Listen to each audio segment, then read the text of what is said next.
Hey, man, I'm sure you crossed paths with KG at some point in your career. Just, you have a story you'd like to tell? Do I have a story? Yeah. Not suitable for this stage, but obviously one of the intense competitors that our game has seen. So obviously many battles.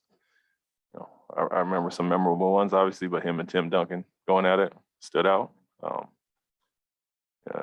But like I said, everybody knows what he's about, the fiery personality, competitive spirit, and what he brought to not only a game, but the Celtics team by getting the championship. So credit to him for this weekend and all the festivities.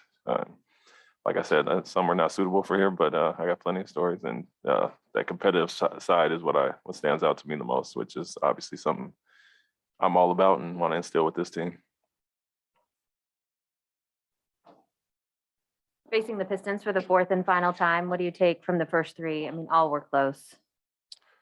Yeah, that it's a physical battle every time. They're not the Pistons of earlier this year. They've won 6 out of 9, and they're playing extremely well. The other 3 losses have been close games, competitive.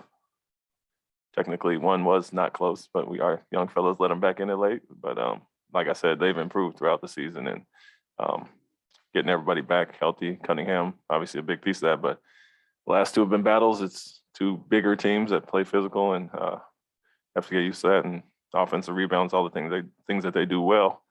Got to be ready for that battle. Does that change without Isaiah Stewart?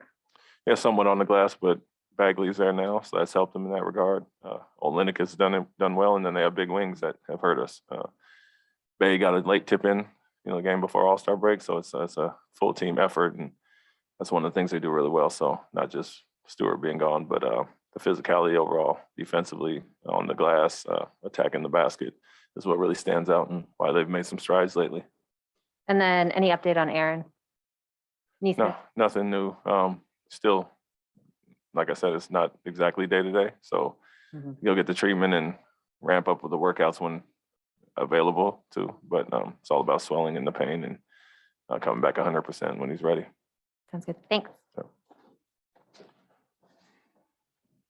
Hey, Coach, having been around Greg Popovich as long as you have, are there 1 or 2 things that when you think about just kind of your general coaching philosophy that were kind of harnessed from your time with him?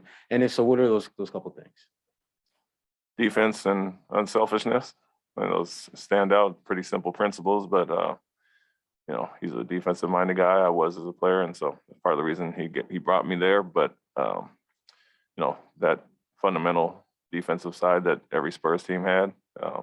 Then the selflessness of your stars or unselfishness of your players, and how that can, not being the most talented team, you can still win championships. And I think he showed that. Some other teams had more star power overall, but they were always a very well-oiled machine there. The system kind of ran itself, and that was ingrained in the culture and atmosphere environment year after year. And so they're perennial contenders because of those 2 things.